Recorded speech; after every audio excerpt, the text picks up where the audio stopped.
General symptoms. जो classification है doctor Kent के अकॉर्डिंग सिम्टम्स का, वो है general symptoms, then particular symptoms and common symptoms. तो सबसे पहले हम लोग बात करते हैं जनरल सिम्टम्स की। ऑल सेंसेशंस और symptoms that the patient predicates of himself और in the relating of which he uses the first personal pronoun are known as general symptoms. मतलब अगर हमें समझना है कि कोई एक स्पेसिफिक सिम्टम जो पेशेंट बता रहा है वो जनरल है या पर्टिकुलर है, तो वो हम इस तरीके से समझते हैं कि जब भी पेशेंट बोलता है आई प्रोनाउन यूज करके कि आई एम वीक या आई एम थर्स्टी या I M craving for sweets या आई एम पर्सपायरिंग एक्सेसिवली, तो ये जो सारे सेंटेंसेस है जहाँ पे पेशेंट आई से स्टार्ट करता है, refers to himself as I, तो वो सारे मोस्टली जनरल सिम्टम्स के कैटेगरीज में जाते हैं। तो this are the symptoms referring to the person as a whole. तो जब भी patient refers to himself as a whole that I am sweating या आई एम फीलिंग थर्स्टी, तो ये जो होते हैं ये जनरल सिम्टम्स के कैटेगरी में जाते हैं। तो जनरल सिम्टम्स बेसिकली दो टाइप के होते हैं। General symptoms are of two types, the mental generals and the physical generals. तो the aggregation of the several similar particulars also make a general। तो यहाँ पे हम लोग इसको ऐसे समझ सकते हैं कि जब कोई पर्सन को मोर देन टू पार्ट्स पे एक सेम पर्टिकुलर डिस्चार्ज है या फिर मतलब सेम टाइप ऑफ डिस्चार्ज है या फिर कोई सेम पर्टिकुलर सेंसेशन है, जैसे कि किसी को हेड में भी बर्निंग सेंसेशन है, स्टमक में भी बर्निंग सेंसेशन है, और कहीं पे कुछ लगा है, उसको इंजरी हुई है, वहां पे भी बर्निंग सेंसेशन है, तो the burning sensation becomes a general sensation for the person. Similarly when two or more discharges are also of similar character, जैसे कि पेशेंट के ईयर में से कुछ डिस्चार्ज आ रहा है, उसके बाद पेशेंट का नेजल डिस्चार्ज है, और उसका कुछ उसको इंजरी या कट हुआ है वहाँ पे कुछ डिस्चार्ज है, तो वो जो सारे डिस्चार्जेस है if they are of for example say they are acrid in nature, they are excoriating, और दे हैव मतलब दे आर कॉजिंग रेडनेस, तो ये जो सारा सिमिलैरिटी है when it occurs at two or more parts in a person, it becomes general। ये जो line है, ये जो सेंटेंस है कि the aggregation of several similar particulars also make a general, इसका एक्सप्लेनेशन था। Now general symptoms are equal to symptoms related to the patient as a whole और aggregation of several similar particulars. The types of general symptoms, ये दो type के होते हैं, mental generals and physical generals. तो mental symptoms जो है, mental generals जो है, all mental symptoms are to be classed as generals because they reflect the patient as a whole. तो कभी भी हम माइंड के सिम्टम्स को जनरल में ही कंसिडर करते हैं। Then next are the physical general symptoms।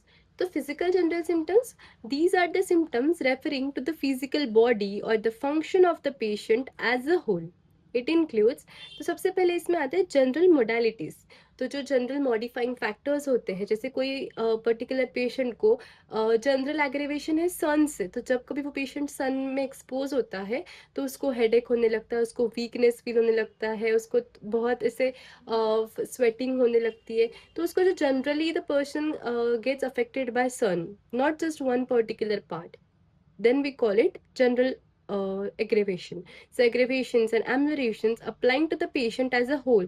तो कोई पर्टिकुलर वेदर में कोई पेशेंट को तकलीफ होती है, कोई पर्टिकुलर पोजीशन से होती है, तो ये सारे जनरल मोडालिटीज में जाएंगे। Next are the sensations of symptoms of hunger, appetite and thirst. तो जो भी एपेटाइट है डिक्रीज या इंक्रीज, देन थर्स्ट, थर्स्टलेसनेस या थर्स्टी, तो ये सारे जो सिम्टम्स होते हैं ये जनरल सिम्टम्स होते हैं जो कि बहुत इंपॉर्टेंट होते हैं। Next third is a craving, aversion and intolerance of any food। so the symptoms related to the food, cravings, aversions and intolerance, desires, aversions जिसकी हम लोग बात करते हैं, ये सारे हमारे physical generals होते हैं। Next are the sleep and dreams। then fifth is sex मतलब increased desire, decreased desire, loss of libido, all these conditions are considered in this condition. Then tendency to affect a particular side or in a particular direction. So for example, कोई person का tendency है कि उसको हमेशा right sided ही problem होता है, कि वो patient को right side पे ही fracture है, उसको right side में ही कौन है पैर में, या फिर उसको boils या eruptions जो है वो भी right side में आए हैं, उसको headache हो रहा है वो भी हमेशा mostly right side में ही होता है. So ये जो होती है person की affinity होती है एक particular side की, जो कि हमें हमारे ड्रग्स में भी देखने को मिलती है. तो जो राइट साइडेड ड्रग्स है जैसे लाइकोपोडियम, बेलाडिना, एपिस, वैसे ही लेफ्ट साइड जो है उसमें प्रोमिनेंट है लैकेसिस, थूजा है, फॉस्फोरस है. तो ये जो साइड एफिनिटी है ये हमारा एक जनरल फीचर होता है वो पर्सन का, वो ड्रग का. अगेन ऑल्टरनेटिंग साइड्स, तो पहले लेफ्ट साइड में था, फिर राइट साइड में हुआ, फिर वापस लेफ्ट साइड में हुआ, तो ये जो है ये लैक कैन में दिखता है. And diagonal complaints, these are seen in Agaricus and Taraxacum. Next are the symptoms relating the special senses having no pathological basis. So the special senses are often so closely related to the whole man that that many of their symptoms are general. So again this is considered under the physical generals. इसका example है कि various odors make sick, the smell of food sickens, or even sensitiveness to sounds, noise, light, etc. So हम लोग बहुत सारे drugs में देखते हैं the patient is very sensitive to all the external senses, जैसे कि साउंड, लाइट, नॉइज या फिर टच, स्मेल. तो ये जो सारे हैं ये सिम्टम्स हमारे स्पेशल सेंसेस के सिम्टम्स है, और वो भी हमने जनरल्स के अंडर कंसिडर किया है, फिजिकल जनरल्स के अंदर. बिकॉज जब भी कोई पेशेंट बोलता है कि मुझे स्मेल से बहुत ज़्यादा नॉशिटिंग फील होना स्टार्ट होता है, और उसको जनरल मतलब the patient starts feeling giddy, या फिर उसको हेडेक स्टार्ट हो जाता है, उसको नॉशिया, वॉमिटिंग, उसका एपेटाइट एकदम सडनली लो हो जाता है, तो उसको सारे जो सिम्टम्स है वो मोर देन 2 पार्ट्स पे देखने को मिलते हैं. So, but if he only experiences a subjective offensive smell in the nose due to some pathological condition, this would merely relate to one organ and consequently would be only particular. तो इसमें भी हमें differentiate करते आना चाहिए कि वो actual में पर्टिकुलर ही सिम्टम है या फिर वो जनरल लेवल पे जा रहा है. तो next is menstruation. So physical generals में मेंस्ट्रुएशन हम लोग बहुत बार भूल जाते हैं. So can it is a very important symptom. It is so closely, it is not a very important symptoms, मतलब this symptoms related to menstrual dysfunction या menstrual function are important symptoms. So it is so closely related to the whole woman that it belongs to a general category. The woman says that I menstruate, तो यहाँ पे भी हम लोग I बोलते हैं, so I menstruate, इसीलिए ये भी जनरल कैटेगरी में जाएगा. She does not attribute it to her ovaries or the uterus.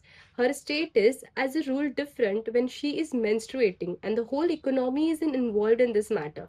So the menses या फिर the menstrual function, it is not assigned to only the uterus or the ovaries.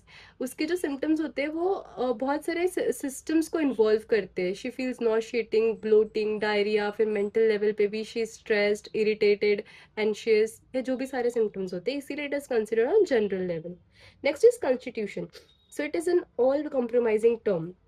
It covers not only the organic structure of the individual, example the obesity, the stoutness, gouty या sickly appearance, etc., but also the intrinsic personality of the patient. मतलब यहाँ पे जो उसका diathesis, उसका normal जो affinity है, उसके अलावा हम लोग उसका मेंटल स्टेट जैसे इरिटेबिलिटी, माइल्डनेस, सेंटिमेंटल, एट्सेट्रा, ये भी हम लोग कंसिडर करते हैं, as well as the various functional characteristics of the patient as a whole. इसीलिए constitution को भी हम एक physical general मानते हैं. Next is the periodicity. So periodicity for a particular symptom कि वो particular time के बाद repeat कर रहा है. Again it goes into the general category of symptoms. Next are the discharges. So discharges which are if they are present मतलब the discharges अगर वो same characteristic के हैं और वो 2 से ज़्यादा जगहों पे present है, तो again they go into the general group of symptom. Then pathological generals, तो कोई भी एक पैथोलॉजी है जो 2 से ज़्यादा जगहों पे देखने को मिल रही है कोई पेशेंट में, तो उनको हम लोग पैथोलॉजिकल जनरल्स बोलते हैं. Again this was a concept given by doctor Boger and it is very important when talking about doctor Boger's philosophy. तो जो पैथोलॉजिकल जनरल सिम्टम्स होते हैं उनके एग्जाम्पल हो सकते हैं सुपीरेशन, सो सुपीरेटिव टेंडेंसी, कि पेशेंट को कहीं पे भी कुछ भी अगर इंजरी हो रही है, जैसे एक्ने है या कुछ भी है, तो वहाँ से हमेशा मतलब एज अ डिस्चार्ज पर्स रहेगा, या फिर कुछ भी अगर पेशेंट को इंजरी भी हो रहा है तो वहाँ पे भी इंजरी में से भी it start suppurating. This is a general tendency to suffer from a particular pathology. So these are again the pathological generals which go in the general category of symptoms. Then the concomitant symptoms are also under the general category.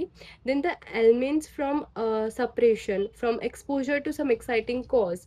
So elements from the causative element should be considered in the physical general symptom. Again the causation. So importance. So in the entire symptomatology, the general symptoms have got the most supreme value. And Kant says that the generals always rule out the non-agreeing particulars. तो हमेशा हमें general symptoms को over particular symptoms या for that matter कोई भी और symptoms के ऊपर हमें इन्हीं को इम्पोर्टेंस देना है, बिकॉज ये मोस्ट इंडिविजुअलाइजिंग सिम्टम्स होते हैं और ये पेशेंट के सबसे नियरेस्ट होते हैं, सबसे क्लोजेस्ट सिम्टम्स होते हैं ये